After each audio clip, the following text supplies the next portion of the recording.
Hi there, and welcome to the Mindful Messenger Show brought to you by the Liberty Beacon Media Project. My name is Amanda Johnson, and today we are talking to Kristin Williams about mindful personal branding for young professionals and the amazing journey of becoming an author. So, Kristin Williams, President, M&K Management, is a mentor, sponsor, trainer, generational workplace guide, speaker, and coach who helps young professionals acquire the ingredients they need to cook up a successful personal and professional life. As the last of 6 siblings, she reaped the wisdom of parents who were committed to personal and professional growth. She's also a wife, a sister, and an aunt to 20 nieces and nephews and 20 grandnieces and nephews who rely on her for solid advice in business, relationships, finances, cooking, and so much more. A food enthusiast and home chef, Kristin knows that a good recipe can take time to perfect, and decided to launch the Aunt Kris brand to help young professionals work on finding their unique recipe for their best life. She enjoys helping young professionals build relationships, climb the corporate ladder, and create a truly delicious life. Kristin is the 2017 honoree employee partner for Youth Employment Services Mentor Award and an inaugural member of Forbes Council on Human Resources. She resides in California with the love of her life and a husband, a professor in the Cal State University system. Welcome, Kristin. Thanks, Amanda. Happy to be here with you today. I'm so happy to have you here. I'm so excited to chat with you because we just always have so much fun together. Yeah, it should be a crime. It's so fun. And the journey that I took with you took years, and it was so fun to watch. And it has been so fun to watch it complete the cycle of the writing process and start to see you sell your books and get the feedback that you're getting. So I can't wait for you to share some of that journey with our audience today. Great. Look forward to it. Yeah.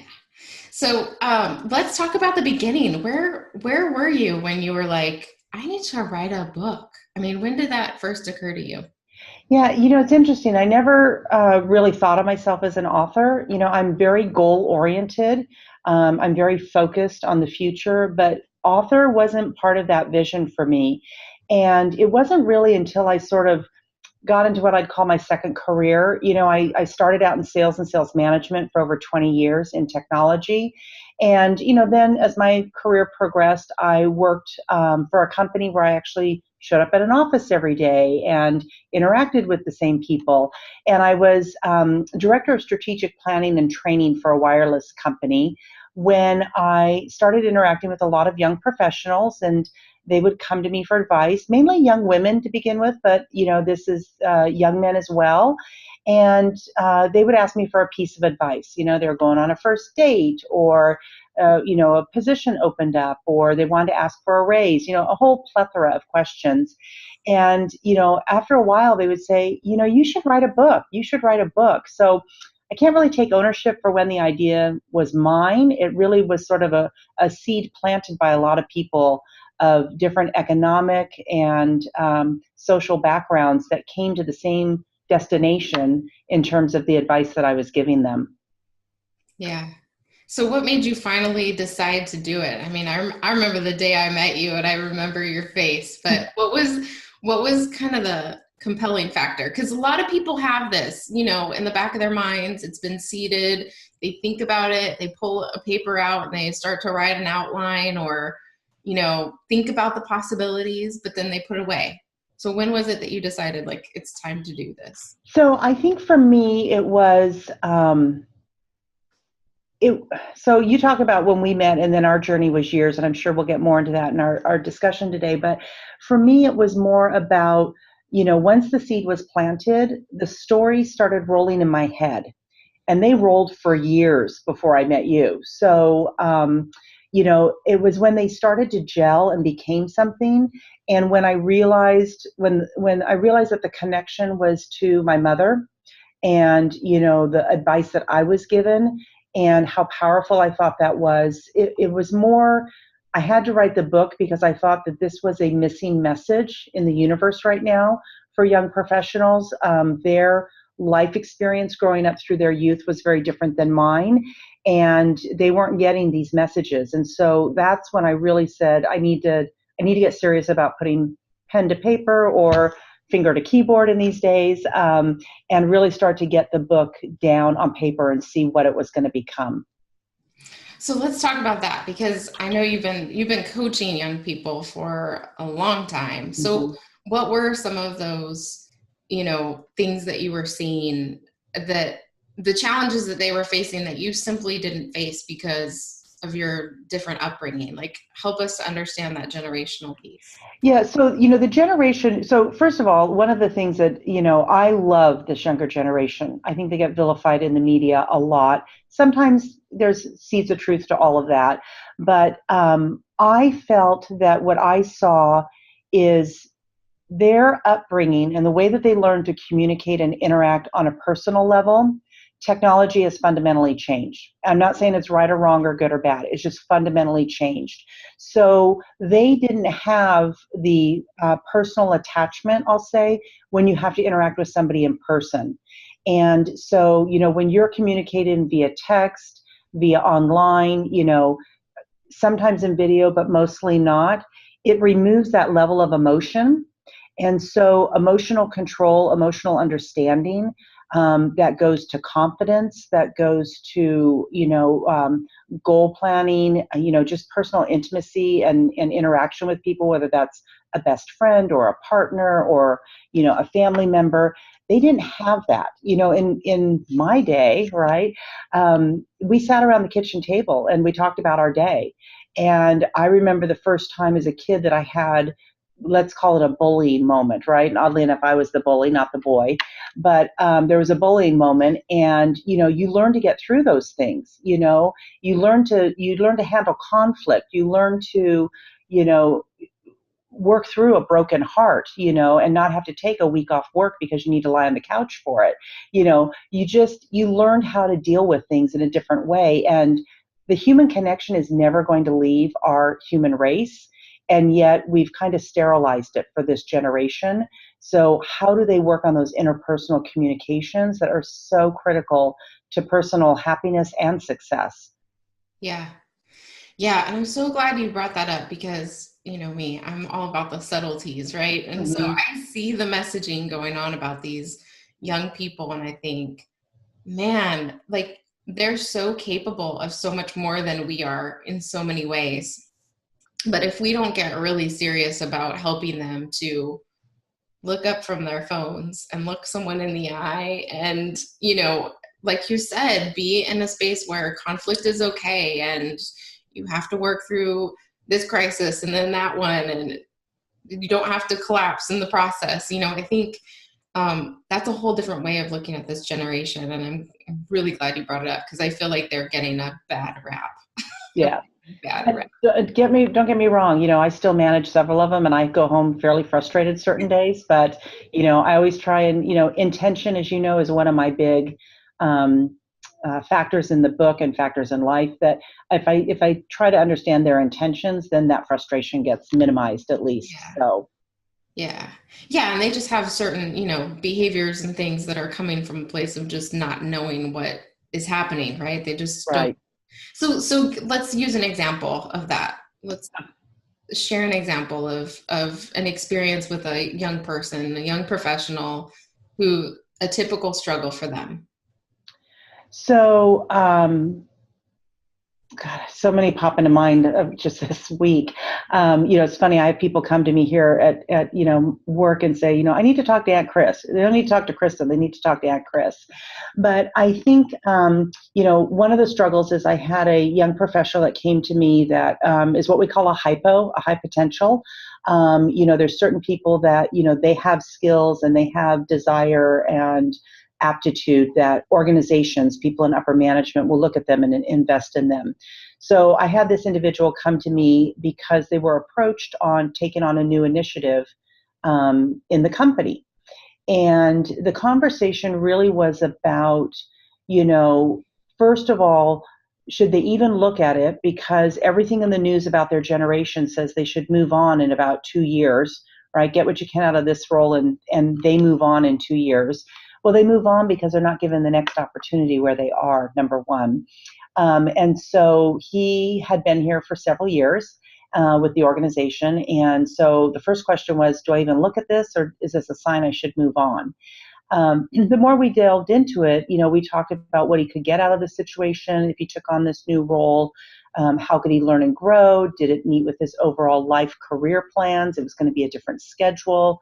And understanding that balance, that's something that this generation has in spades, is asking for balance now and not waiting, which I find liberating, actually, because then I feel I can ask for it, right?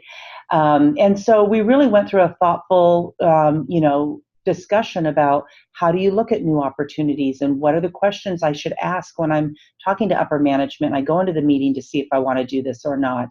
And then really interesting with this particular person who I've been mentoring for a while, says to me, okay, I get it. What are the next 2 steps after that? So to me, that was a real growth moment, that it was like, okay, if I do this, then what comes after that, and thinking a little bit longer term about their career, I thought was, really fascinating to see that evolution with this person. That's amazing. That's amazing. So in that instance, and I'd say, a lot of the young professionals, they're stuck in a moment, and this person was stuck with, where do I get started to even analyze what this opportunity is and what it could mean for me, right? Mm-hmm. And so once I got us started, then it became very fluid, and it just, really rolled on from there, and we just had an amazing discussion. Yeah, and I love the Aunt Kris piece. I mean, there's nothing better than that, because we've all had, those topics of conversation or those situations in our lives where mom and dad were not the right people to talk to about it. Mm-hmm. Either because they didn't have the expertise, they didn't have the knowledge, or because we just didn't want them to know about it. Right. Right? We needed some advice to figure out maybe how to clean something up, or maybe how to, take next steps before we told them. And so I love that piece. And I love that they're saying, like, I need to talk to Aunt Kris or Kristin. Like, that's fantastic, because they're cueing you for what response they need. That is so great. Yeah.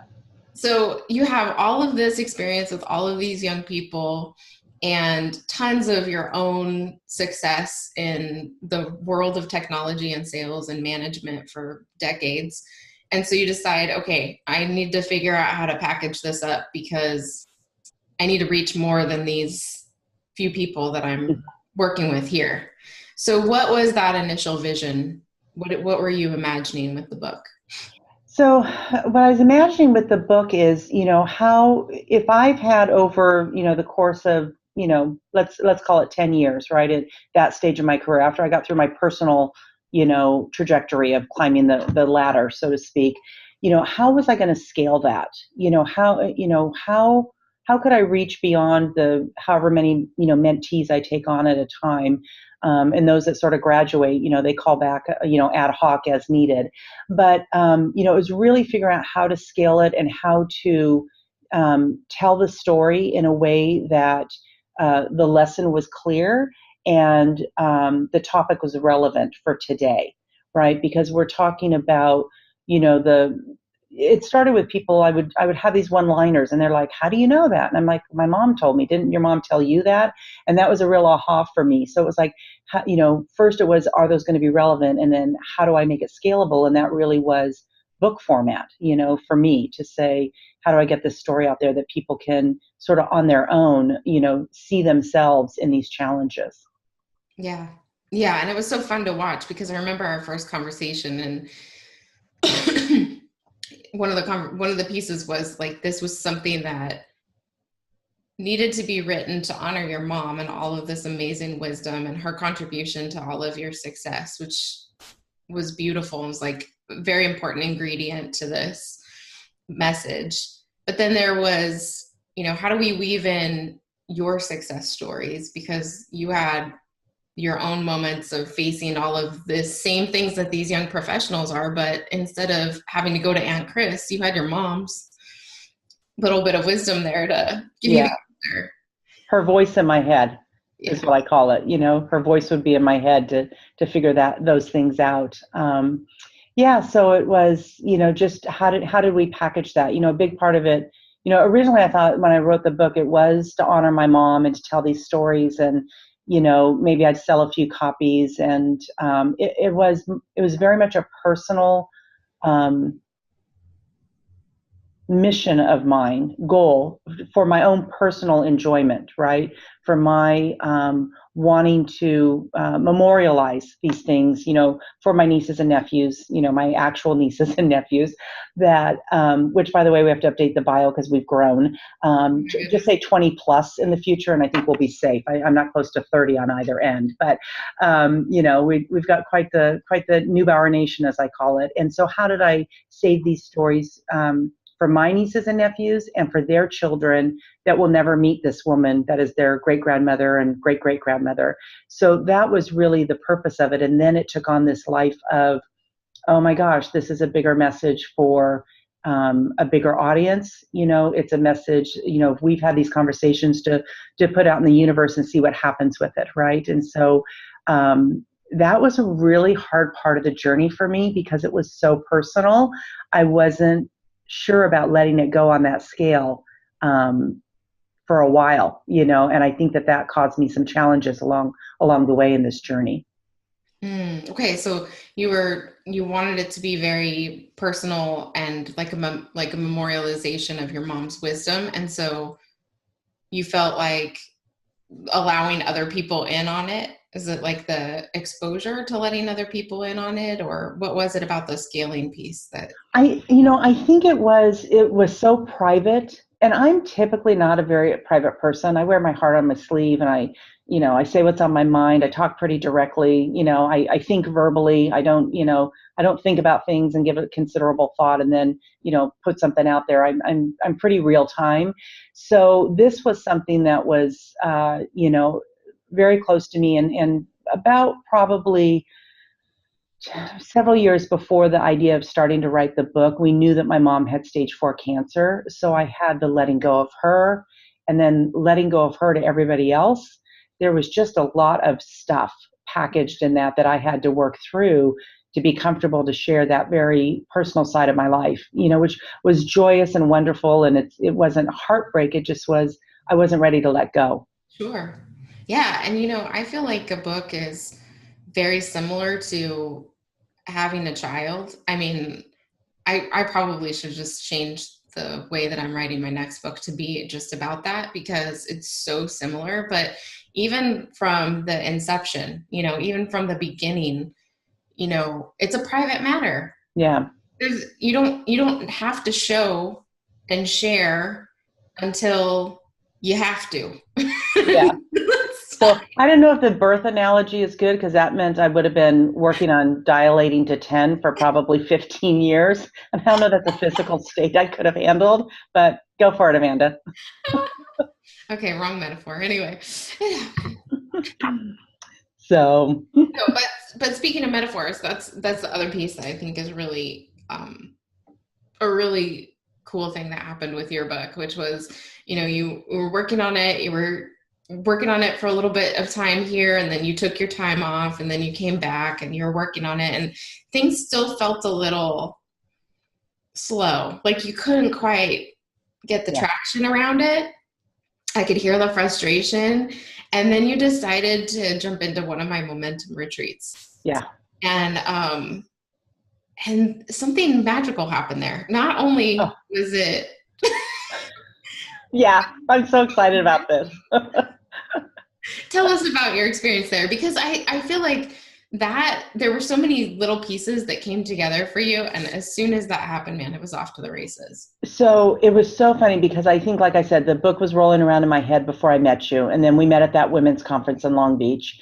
And, I wasn't sure about getting a coach. I had to go through that whole process. And then once we signed, in my head, I'm like, I'm going to be done in 90 days. I've got this so fleshed out in my brain. I just need someone to keep me accountable. And this is going to be. And you're a high achiever. This is how you roll. Right. And so year 5, I start doubting that. Year 6, and then, my husband was out of town, and you had the retreat dates published, and I'm like, I'm going to go. I'm going to go see how much I can get done.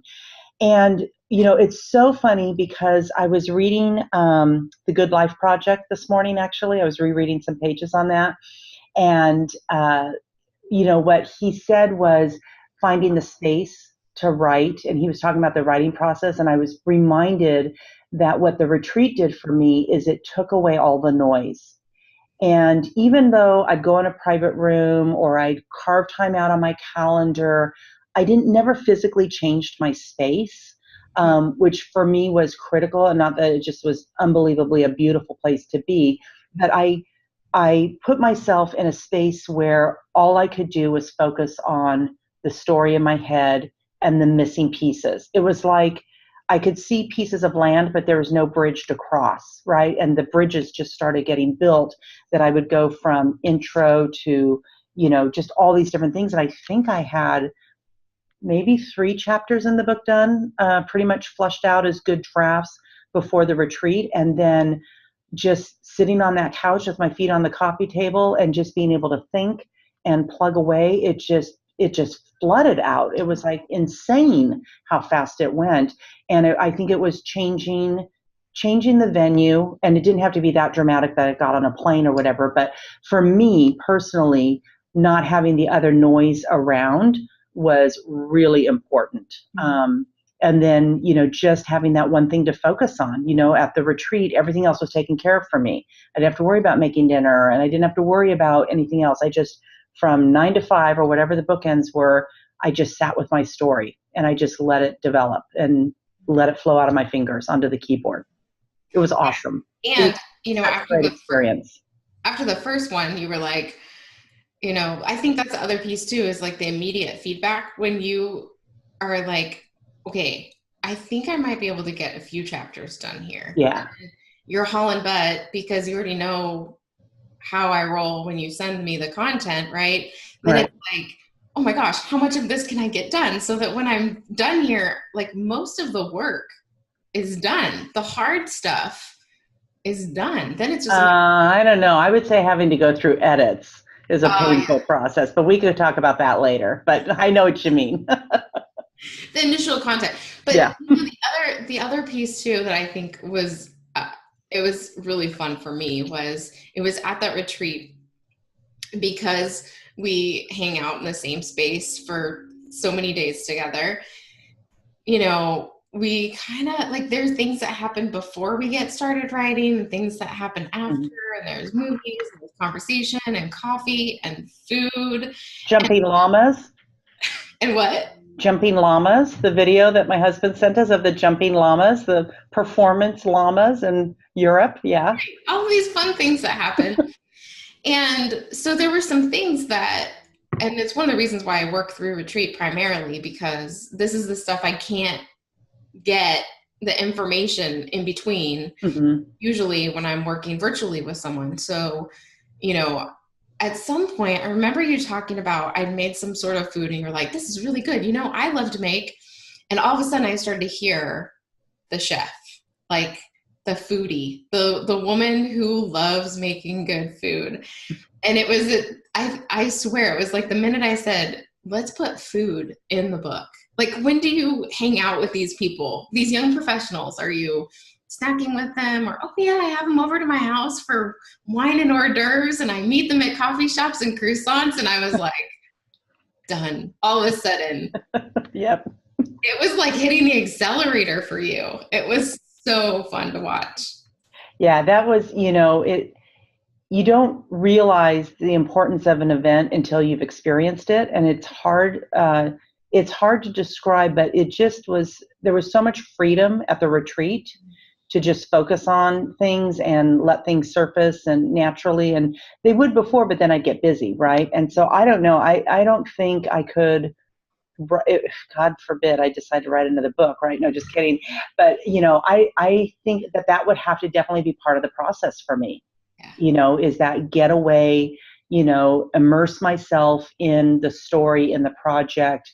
We had some other authors there that were at different stages of their book. So the collaboration was really, really fun and healthy, to help each other through it and say, oh yeah, I did that here, or whatever. And so, yeah, it just was an incredible experience, and one that I would probably start the project, any new project with now, rather than wait till the end.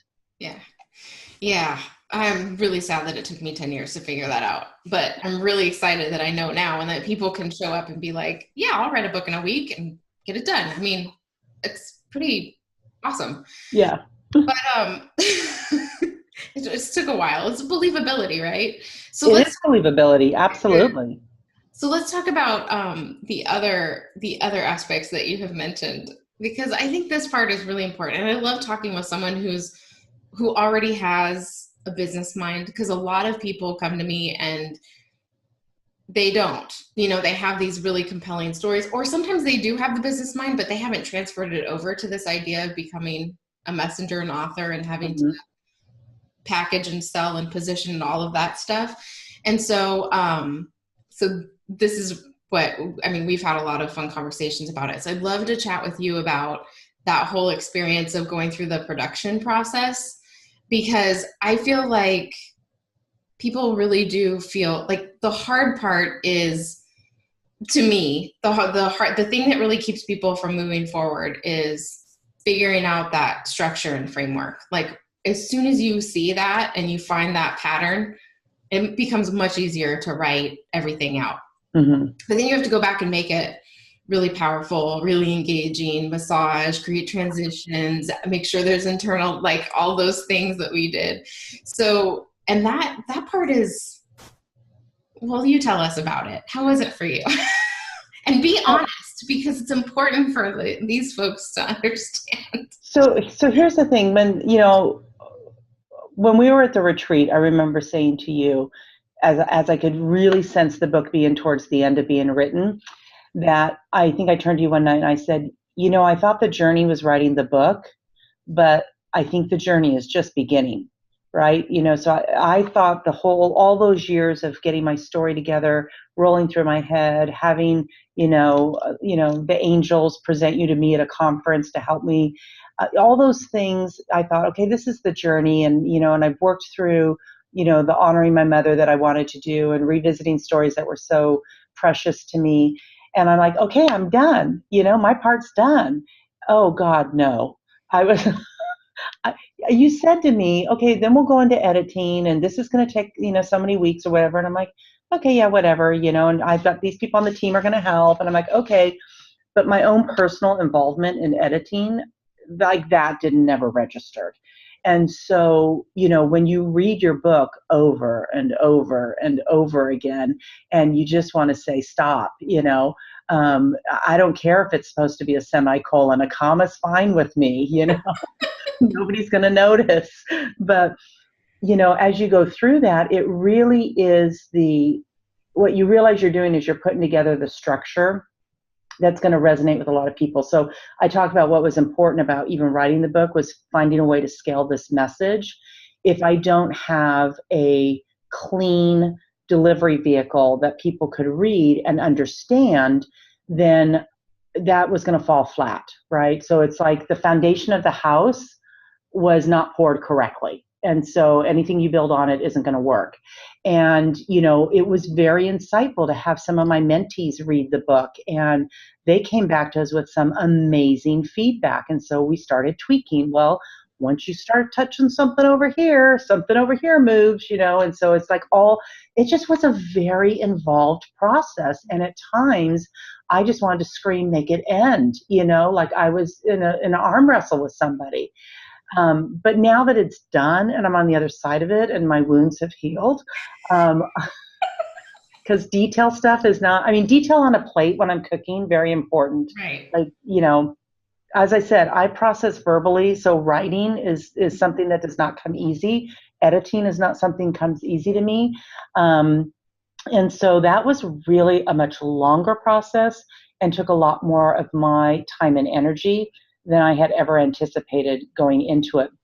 And the structure that you give, which is, I want you to do this first, and then I want you to go through and do this. And so like your first edit, you're asking me to look at 5 different things, but not like all 5 on one page. I got to look for capitalization everywhere and go through the whole book.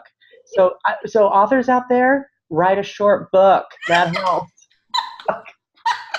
Don't get everything in there. And then let's go through, tense, and let's go through, I forget what the 5 things are. But yeah, it was just like, by the end of it, I was like, if you throw one thing more at me, I might divorce you. It just was. We But do. I the always, final product is so much better for it, though. So I'm glad I went through it, but it was not easy. yeah.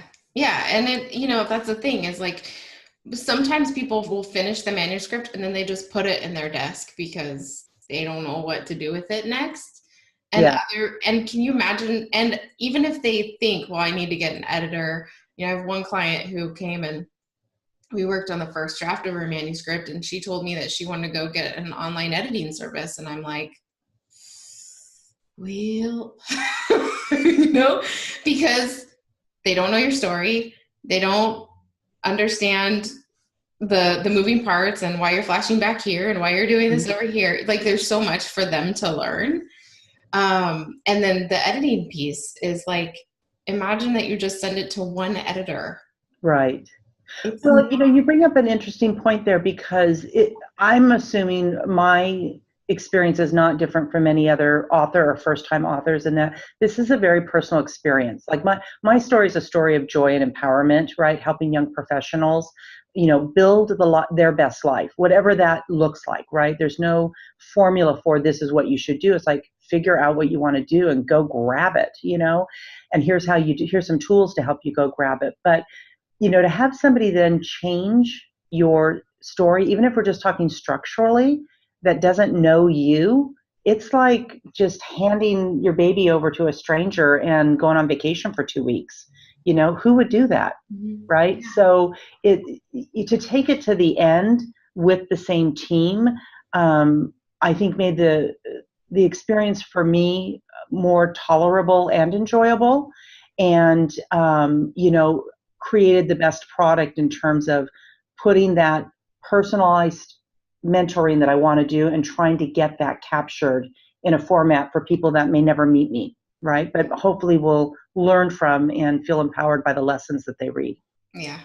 Yeah. And I mean, talk about some of the feedback that you've gotten. I love getting those emails. Yeah. Yeah, I love to shoot them over to you every time somebody says something. It's really fun. So I mean, the last one was, he said something about like he had to get up and get food at the end of every chapter. And it reminded me of when I was editing your book, because I was eating constantly, because there is food and like delicious food talked about in every chapter. I gotta hurry up and get this thing done. I'm gonna gain like 50 pounds through the editing. yeah, I was telling you, I think we need to put a disclaimer on redo the cover art, for the book. You may gain 10 pounds in the reading of this book, so.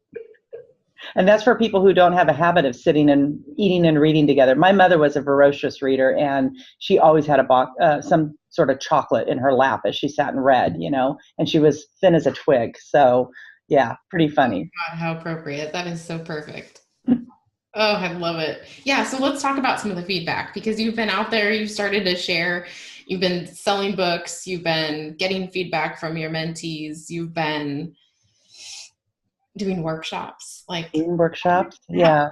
So, I didn't really know what to expect once the book was physically available, right? So we've talked about the writing process, we've talked about the editing process. Now you physically have book in hand, and it's like, what am I going to do? And we had talked about this through the years. I mean, I kind of always had a plan for this platform, what I wanted to do with it over time. And so the first thing that I did was, I wrote a workshop, and it's called a brand builder workshop, because in the book, one of the key messages is you have a personal brand, right? And I want young professionals to understand they're either defining and driving that brand, or it's getting assigned to them. And so I called one of my mentees, who runs sales for a third of the country for his company, a district. And he always has an annual sales meeting with his district managers and regional managers. And I said, hey, I've got this new workshop I've written from my book. Would you consider letting me test it out with your team? And because we had history and he kind of knows my delivery style, he's like, absolutely, I've got this thing coming up. And so I delivered the message, not necessarily to the target audience that I had, although a lot of them were young professionals still in the first couple of years of their career. But there also were a lot of managers that had 10, 15, 20 years of experience and had to manage these young professionals. So the feedback from them was really great in that it helped them have a framework to have these conversations and allow them to sort of, look from a point of intention as a point of angst when dealing with, trying to coach and deliver messages to their own people. So I did always have a thought that the book would have workshop deliveries, public speaking engagements, some virtual web sort of town hall style, artifacts. So I really wanted to look at how do I take this content and break it up to do what I call a one-to-many model. So rather than, the one-on-one coaching, which of course I do and can do, is limiting because, God only put 24 hours in a day and some of those you have to sleep. And so, how do I go one to many? How do I get a revenue model and a reach model that allows me to deliver something once and touch several people, right? And so that was sort of my intention when I looked at building out the platform. Mm-hmm. Yeah. Yeah. And I think it's been amazing to watch because some people are just entrepreneurial and just taking this message and trying to build something, but you're also like running a company on the side. Yeah. And so it's been really amazing to watch you. I remember the phone call that you made what was that, like a month before it launched? And you said, so how many books, like what's normal for sales, and all of a sudden I hear, 35-year-old Kristin pop in, like, I'm going to kill this sales thing. Like, well, I always heard from everybody I knew that had written a book, you never make money on a book. That was like the first thing that would come out of their mouth, which said to me, they expected to make money on their book. Right. And, so I wanted to know, like, what is reasonable? Like, I have thousands of dollars and hundreds, if not thousands of hours invested in getting this one book out in the marketplace. And of course, I'm thinking, how do I recoup my investment? And where's my growth going to come from? And so that was, I didn't want to ask that question earlier, but as it was about to get launched on Amazon, I'm like, okay, talk to me really. What can I expect to sell when this book goes live? And you told me that most independent authors, although you didn't have a lot of research, I was sitting, by the way, in a Trader Joe's parking lot waiting to go shopping to get stuff for dinner while we were having this conversation. And I'm sitting there and I'm like, okay, how many books can I sell? And you said, well, most independent authors, self-published authors, sell about 200 books. And I'm like, in a month? And you're like, no, overall. And I'm like, oh, Amanda, that's not going to work for me, right? So we sat down and, I started thinking about not that I'm expecting a ton of revenue from the book. I would just like for it to get to be revenue neutral, where I get paid back for all the investment over the last several years. That would be nice. And I've had some people tell me that's taken them like 3 years of their book being out there when they really have a solid marketing and sales plan around it. So so 200 was my first metric. I said, okay, well, 200, how fast can I get to 200? So rather than thinking the other way, it was like, if that's normal, then how fast can I beat that goal, right? And so it launched mid-January, I want to say around the 15th. It was available for sale on Amazon. And today it is May 4th. So it's been a few months, and I am just under the 200 mark on Amazon.com, and not from my crazy ass big family, because I did buy them all a book from the author's amount that doesn't go into your book sales count. So they didn't contribute to any of it. It's organic or through my network or, all of that. So naturally I'm getting close to the 200, and now I have to think about what the next gear looks like. Yeah. Yeah. And it's just so good. I mean, to be thinking in those terms about how many books can I sell, and then to think even bigger to how many speaking engagements can I get paid for, and how many workshops can I facilitate where I've got 50 the sky's the limit. It's just a matter of how do you want to spend your time? Right. what's possible for you given the fact that you're also running this other company right now. Like, those are all real factors that, of course, because this is what you coach other people through. Yeah, but sometimes it's easier to tell people, give them ideas of what to do than to follow them yourself, right? So you have to do a little self-check every once in a while. So true. Yeah. Well, good. Well, I think that this stuff is really important. And I really want you to share a little bit, as you were talking, I was thinking about, you were talking about the personal branding piece, and that when it's not driven by the young professional, then it is assigned to them. And so it was like the bookend effect. There's this, like, every chapter in this book is great, and chapter 1 and chapter 10 are like mind-blowing. Right? The foundation and the wrap up. And I'd love for you to share a little bit about both of those things for the young professionals who are watching today, or the people in their lives who, might be able to point them to your book. Yeah. So, the chapter 1 is all about establishing this concept of brand.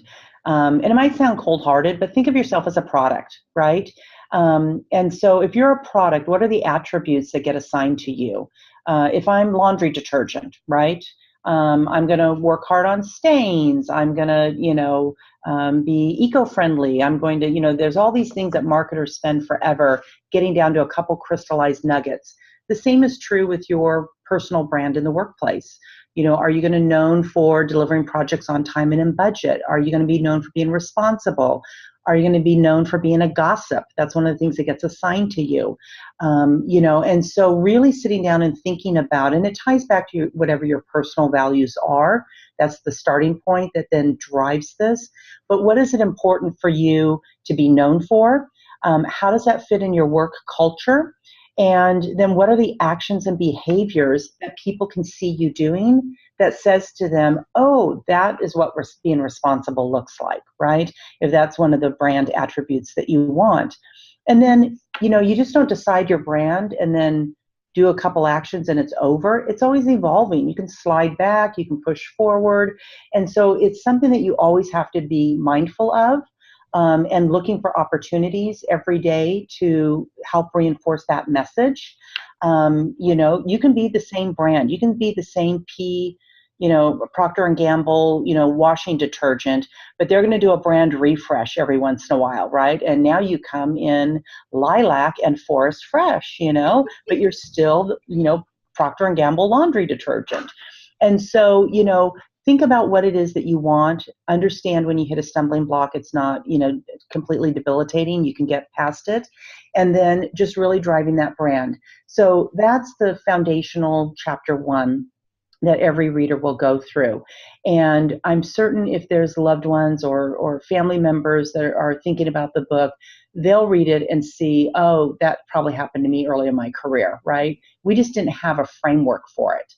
And then as you go to sort of towards chapter 10, we're talking really about through this journey, understanding the difference between character and reputation, which I think is what you were alluding to in terms of the bookends of the book.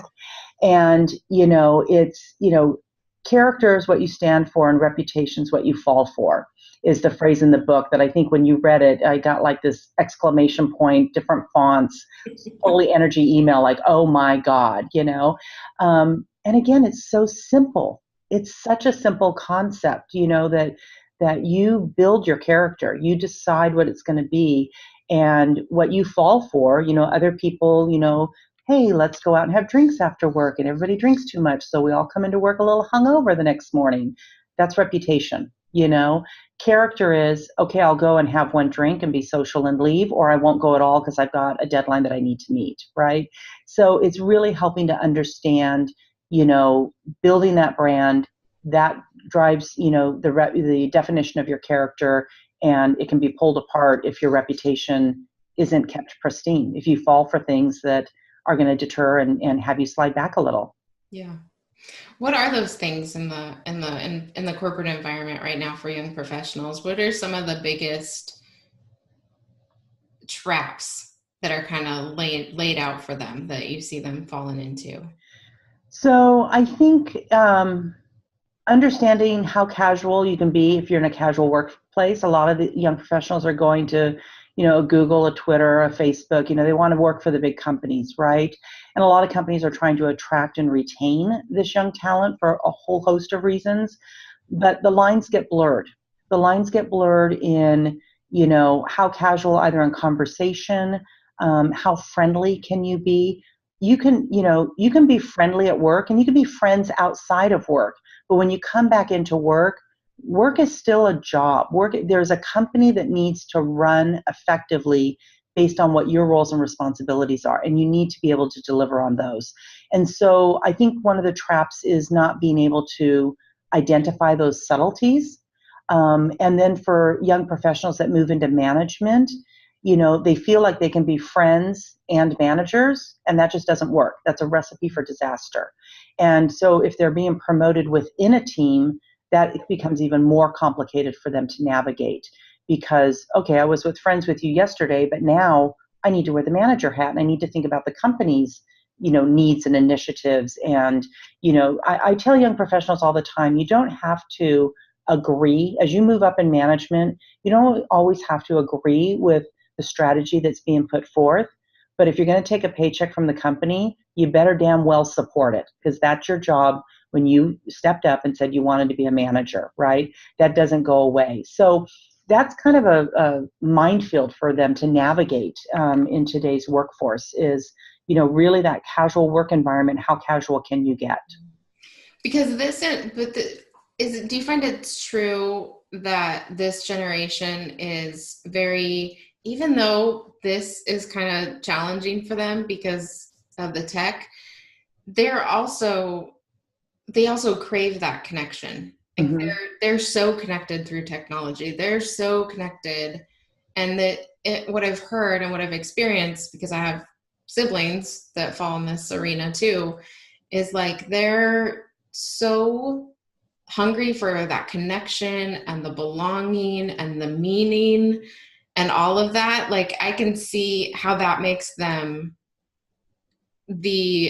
some of the best talent and some of the, like, who doesn't want that juice in their organization, right? Right, right. That level of like creativity and commitment, they're just waiting for something compelling enough to put all of this genius behind. And yet in business, there's all the stuff that happens in between those amazing moments. Yeah. Yeah, I mean, they do want to feel part of something bigger. They want to feel like they're contributing to something bigger than themselves, and that is why companies want to attract and retain them. And their lives, they have one life. I keep telling people that get frustrated this generation, we all only have one life, but they only see one life.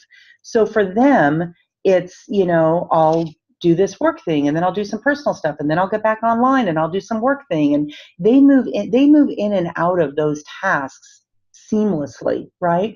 And it doesn't bother them. They don't have this clock ticking of from 9 to 5, I do this. And yet most of our laws and compliance standards were written for a generation where we had a lot of norms, right?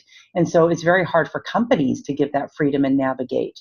But for them, it's that connection is so important. It's when it takes over in terms of priority that they can't filter or function because that connection, or possibly losing that connection, whether it's a personal relationship or a work relationship, really freezes them, and it's hard sometimes for them to get unstuck from that. Mm-hmm. So let's flip this around, because I know that like you're helping, your goal is to help the young professionals, but I'm sure there are people watching today who have young professionals in their world. Mm-hmm. So all this insight is really good for them, but what do you see as, like, how can the corporations, the organizations who are working with these young people, help them find the balance? The young people are getting all of this amazing Aunt Kris wisdom to try to learn how to take more personal responsibility for their brand and their communication, all these other ingredients that you have in your book. But what about the organizations? What can they do? What do you do as the leader of an organization to create a culture where that level of culture is embraced. You know, those young professionals actually feel really good and comfortable there.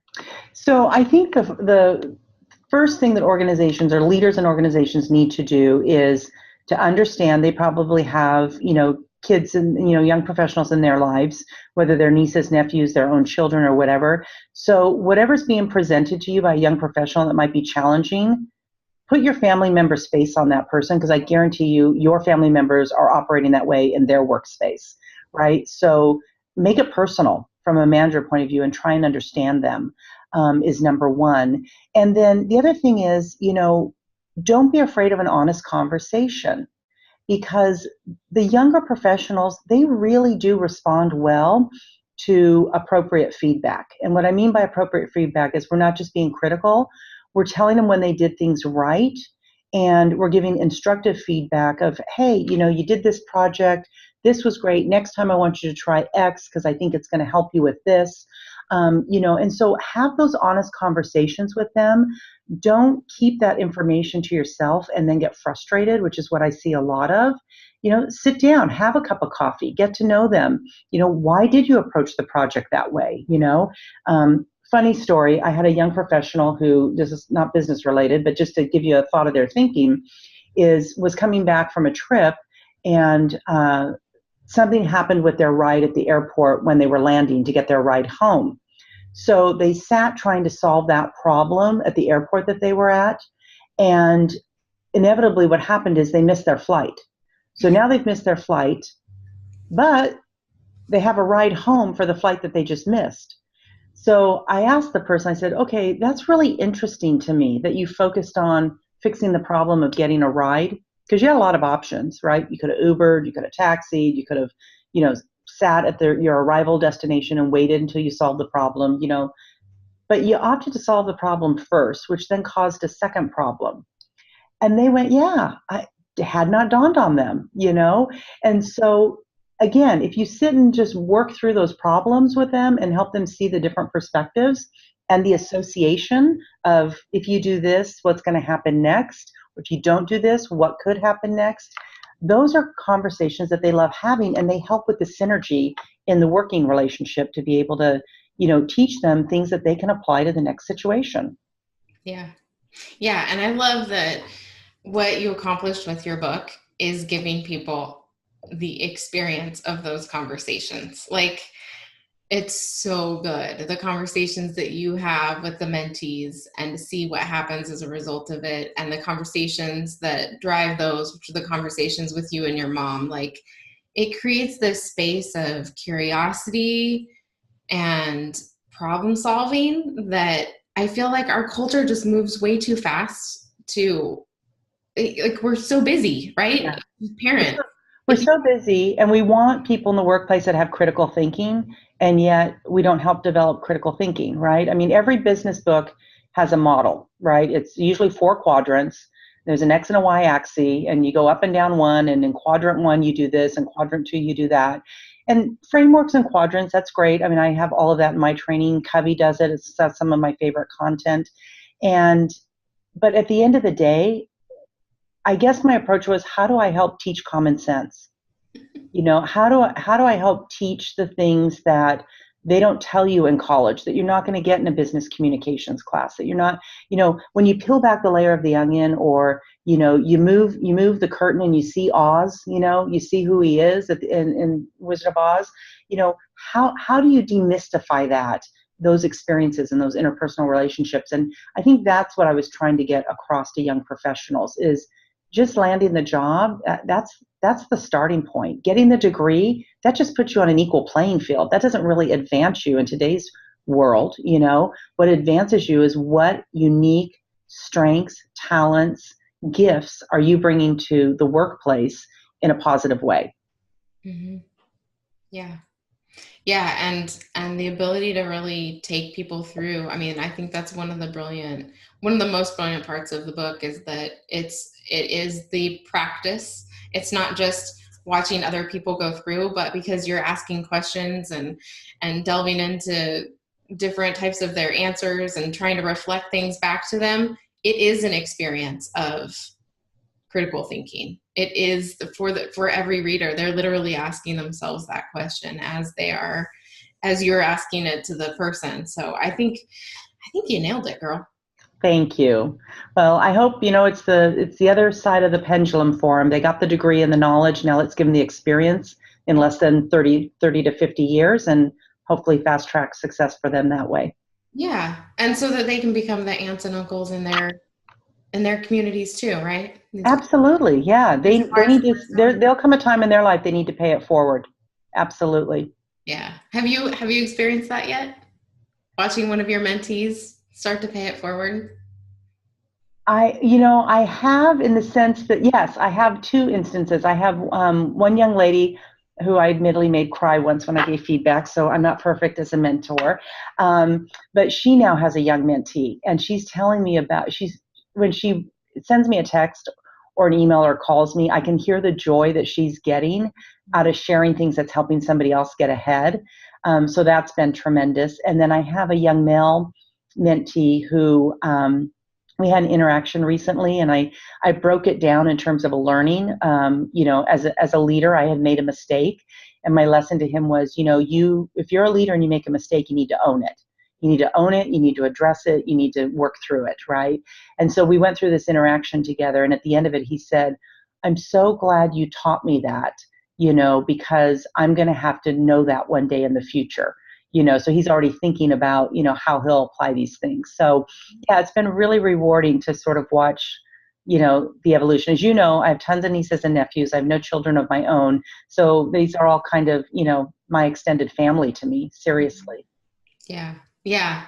And I love that becomes part of it. It becomes is that piece of the character, right? The bookend for the book. Like, you're helping them to build character so they become the people who are not just successful, but who are the ones pulling the next generation up, because they know they may not have any clue what the next generation is going to come in with all Right. their challenges and all their characteristics, but they have a way of thinking and problem solving around it that makes them capable of leading that generation. So Yeah, I was fortunate to have a lot of good people and a lot of good breaks in my career, and hopefully by teaching them this, they'll look to support somebody else as they're coming up exactly to what you said.